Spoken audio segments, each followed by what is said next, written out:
Mais bonsoir mesdames, bonsoir messieurs, c'est le guide Pépé. Non, je ne serai pas long. Vous voyez la forêt là? Voilà.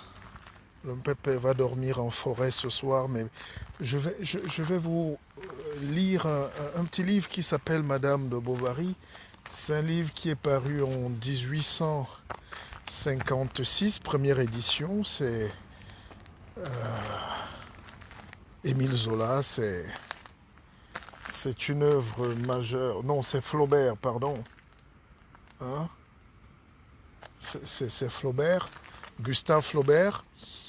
Et c'est un livre de 470 pages. La littérature sauve la vie, les amis. Parce que tout ce qu'on a dans ce monde est dans la littérature. Et les penseurs, les savants de ce monde, ceux qui nous ont précédés et ceux qui viendront après nous, vont transmettre à la génération qui viendra les codes de l'émancipation du monde. Donc quand vous avez un livre comme Madame Bovary, ce n'est pas une question de race, de couleur de peau, de culture, mais c'est une question de vision du monde. Donc il faut que les Africains lisent un peu plus, ou s'informent, ou aillent vers la source de l'intelligence s'ils veulent sortir de l'esclavage. Donc un livre comme celui-là a libéré la France. C'est l'un des plus grands livres jamais écrits dans le monde. Parce que dans Madame de Bovary, tu as la condition humaine, la condition féminine, comment on se libère, comment on vit, comment on propose des nouveaux codes moraux pour la société. Voilà. Donc je profite de ma marche parce qu'il y a des jours où je dors en forêt comme ça. Pas pour vous faire peur, mais pour vous dire que la nature, c'est comme ça. Il y a le jour et la nuit et le jour, le bien, le mal, le bon, le beau, le bon, le vrai, le faux, le vrai. C'est une loi de la nature et tant que les Africains, nous, on a peur d'entrer dans ce monde, des savants qui pensent, qui recréent la nuit, on ne pourra pas avancer. Donc, j'étais en train de vous dire que je suis très fier de ce qu'on fait comme travail. Et quand tu vois comment le monde se comporte aujourd'hui, comment les gens ont peur, comment les sanctions arrivent, comment les gens meurent, comment les gens tombent, comment les gens descendent de leur piédestal, comment les gens chutent, comment les gens ont des problèmes, c'est parce qu'on n'arrive pas à mettre les garde-fous dans nos vies. Voilà, donc c'est toujours bien de s'informer, c'est toujours bien de se protéger, de se cultiver. Quelqu'un disait qu'aux États-Unis, les gens dépensent un tiers de leur fortune à la formation. Les séminaires, les coachings, les séances, tout le monde veut évoluer dans la vie. Il n'y a qu'en Afrique où quand on veut évoluer, on vous taxe de tous les noms. Personne ne veut que personne évolue. Vous avez déjà vu un peuple où personne ne doit évoluer? Et finalement, c'est les médiocres qui prennent la place, qui occupent l'espace. Et voilà, c'est un monde comme ça.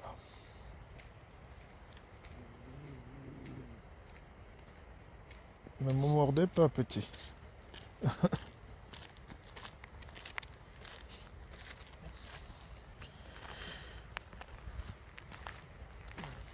Et voilà, les dangers aussi d'être dans la forêt la nuit, c'est que vous croisez aussi d'autres baladeurs.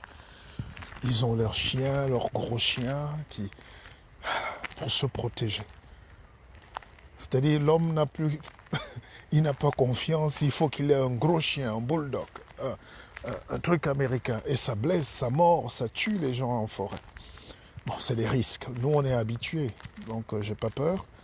Mais voilà. Et il faut aussi savoir qu'il y a des gens qui sont là. C'est pas parce qu'il fait noir que nous... Les gens vivent là-dedans. Les gens viennent réfléchir, lire, construire leur monde. Vous croyez qu'un TGV décolle parce que les gens dorment à 20 heures? Non. Tous les savants, les chercheurs sont là. Les gens réfléchissent à la vie.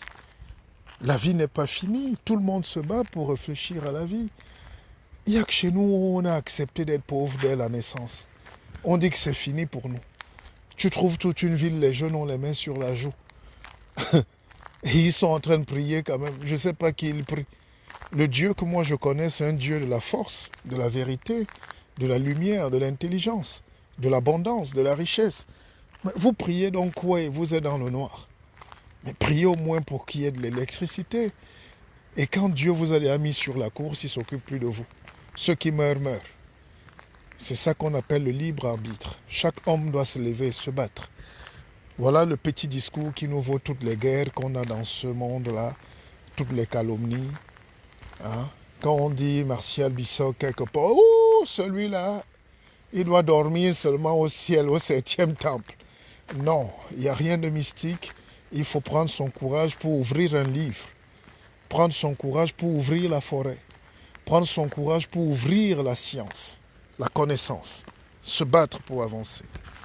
Ce direct ne sera pas long parce que j'ai envie de me concentrer. Je prépare ma conférence du... Comment on va dire ça? C'est le 25 septembre. Je pense que le tout Paris chic et calme sera là. Les Africains ne sont pas que faits. Nous aussi sortons un peu des clichés, non? On nous a déjà définis comme les danseurs, les oisifs, les soulards, les vauriens. Partout au pays, c'est ça. Même en Europe. Nous sommes arrivés en Europe. Quand il y a des sessions d'intelligence comme ça, faisons un effort de venir. Vous parlez de même de quelle révolution? La révolution, ça sera en musique, avec les fesses qui bougent, la sueur, les cris, les insultes. Mais non, grandissons un peu. On peut faire aussi des choses différemment, ou des moments de réflexion. Vous nous demandez, les intellectuels sont où, les conférences, mais on débat de quel sujet? Mais vous, quand on organise maintenant les choses dans la simplicité, on ne voit pas les gens. Je ne me plains pas, les gens qui s'inscrivent tous les jours me font plaisir. C'est la crème de la crème qu'on reçoit. C'est des gens qui ont du temps pour eux-mêmes, pour comprendre d'où ils viennent, pourquoi ils en sont là et comment en sortir quand ça va mal. Donc tout le monde n'ira pas au paradis. Hein. Voilà, donc je suis confiant que tout le monde n'ira pas au paradis. Parce que chez nous, les gens bavardent, mais quand on dit d'appliquer une discipline de vie, un rituel, un désir d'apprendre, il n'y a plus personne. Vous savez combien d'années d'études on fait pour faire décoller un Boeing? Vous connaissez les calculs de la métaphysique? Vous connaissez les calculs qu'on fait de la physique, de la statistique pour faire décoller un avion? On n'apprend pas ça. On ne veut pas avancer, mais on se plaint d'être victime. Si tu ne quittes pas la chaise de l'esclave, comment tu vas aller prendre la chaise du maître un jour? Tu vas laisser la place de l'esclave à qui? Donc disons-nous des vérités, on a beaucoup de choses, on a beaucoup de retard, on a eu beaucoup d'intellectuels, mais ils luttaient pour leur époque. Ils avaient leurs problèmes. Ils bagarraient pour des choses plus compliquées. La décolonisation, la négritude, vouloir accepter qu'on les considère comme des humains. Nous, on n'a plus besoin qu'on nous considère comme des humains, on est des humains. Ça y est, les Césaires ont gagné ce combat, les Mongo Betty, les Senghor, les Thomas Mélonais, c'est fini. On n'a plus à lutter pour montrer qu'on est des humains. On a à lutter pour montrer qu'on a notre place dans le trafic, qu'on est puissant. Sinon, on va se répéter toute la vie. Il faut qu'on évolue. Il faut qu'on grandisse dans nos combats, qu'on passe à autre chose, qu'on ait nos banques, qu'on ait nos sociétés, nos télévisions, nos multinationales, nos choses. Même quand on a nos médias, qu'est-ce qu'on montre? Et je vois des gens qui font des directs pour insulter un de mes frères qui a eu des difficultés de ligne éditoriale en Côte d'Ivoire. Mais maintenant, vous êtes capable quand même de comprendre ce qui est bon ou mauvais. Quand on reçoit des danseurs qui dansent sans caleçon, ça ne vous dit rien. Quand on reçoit des prostituées qui viennent là avec du pois chiche dans la tête pour vendre la prostitution, ça ne vous dit rien.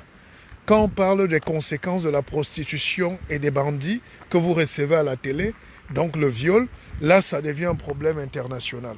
Ça veut dire que vous avez un véritable problème de culture. Une télévision est faite donc pour recevoir les Martial Bissot, les agrégés, les intellectuels. Facebook, c'est pas pour les influenceurs qui vendent les crèmes de beauté et les jus de fruits frélatés. Ce n'est pas pour des pauvres idiots qui ne savent même pas lire. Nos télévisions sont des poubelles, nos médias sont des déchets, et après vous vous plaignez des conséquences. C'est un viol, pas physique seulement, il faut le condamner, mais il y a un viol psychologique. Vous ne vous souciez pas du viol de l'intelligence, du viol de la conscience, du viol de la morale. Vous violez les gens avec vos idioties que vous présentez tous les jours. Vos séries télévisées, c'est le viol. Hein? Tout ce que vous nous montrez en Afrique, c'est de la poubelle et c'est du viol. Maintenant, vous trouvez un bouc émissaire et tout le monde veut jouer la morale alors que c'est ça que vous aimez, c'est ça que vous regardez. Tous les jours, je fais des directs ici pour exiger qu'on ait de la qualité dans nos vies, dans nos comportements. Au risque même de passer pour quelqu'un d'hystérique de la morale. Je ne suis pas quelqu'un hermétique. Je suis quelqu'un qui aime la bonne vie, qui aime la beauté. Mais c'est ça que vous n'aimez pas en Afrique. Et je suis surpris que ça choque quand on vous présente comment vous êtes.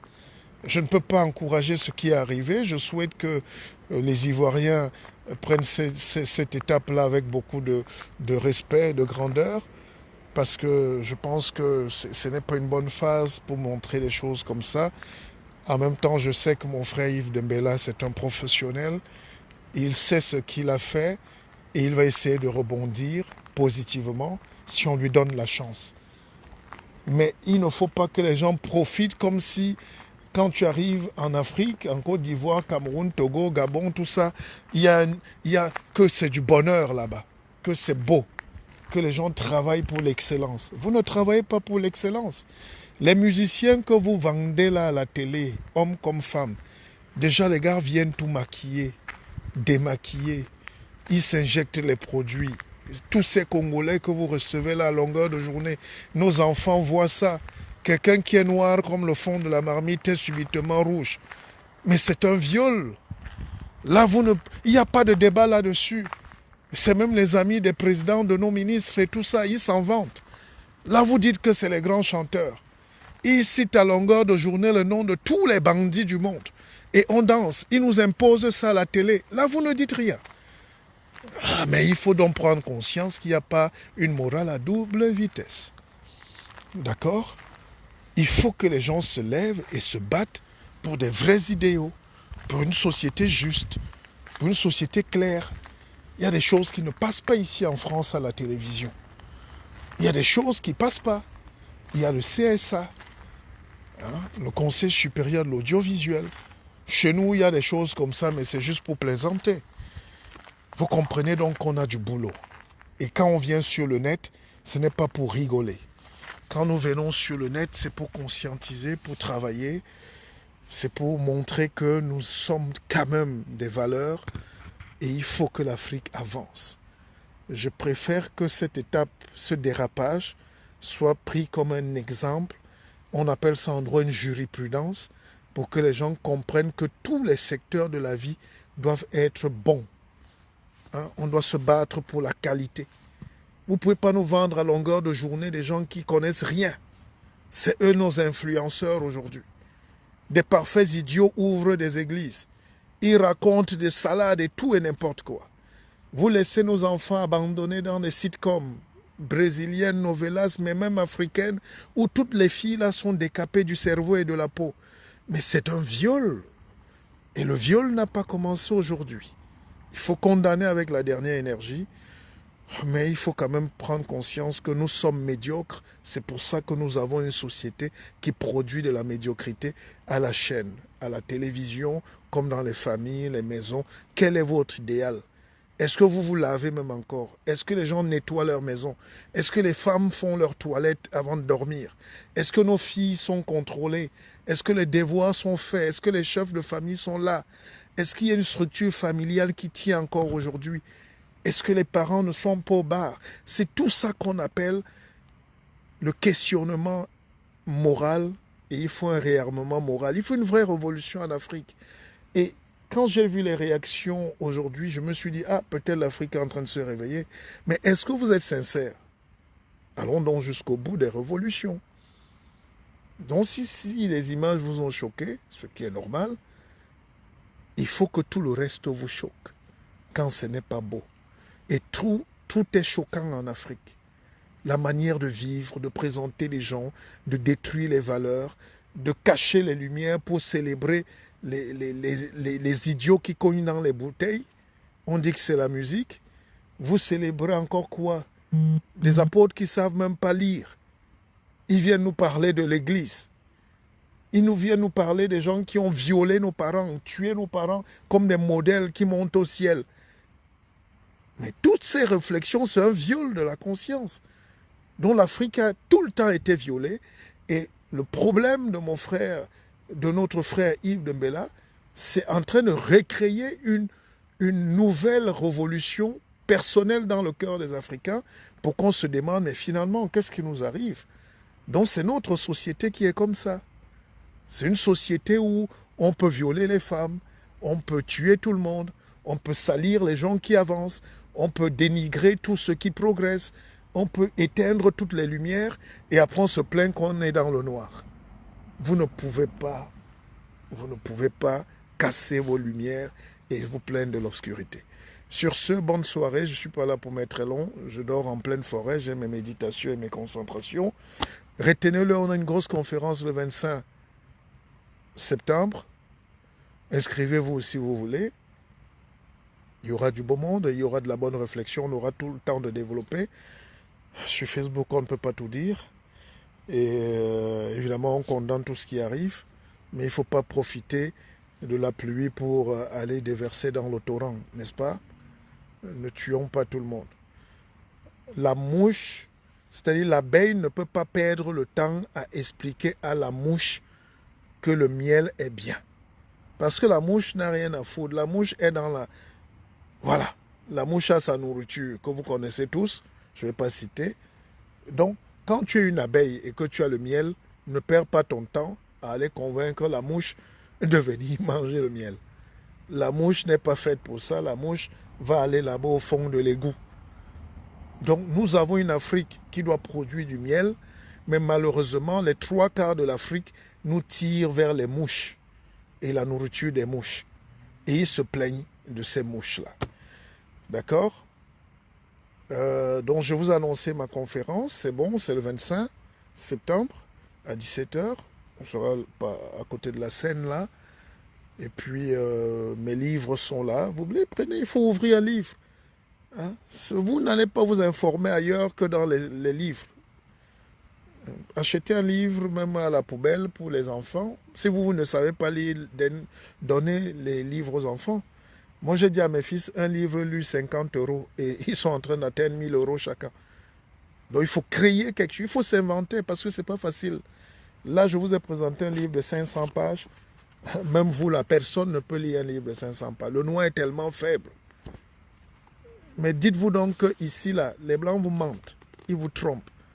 Tout le monde a déjà lu ça. Les Madame Bovary, comme tout le monde.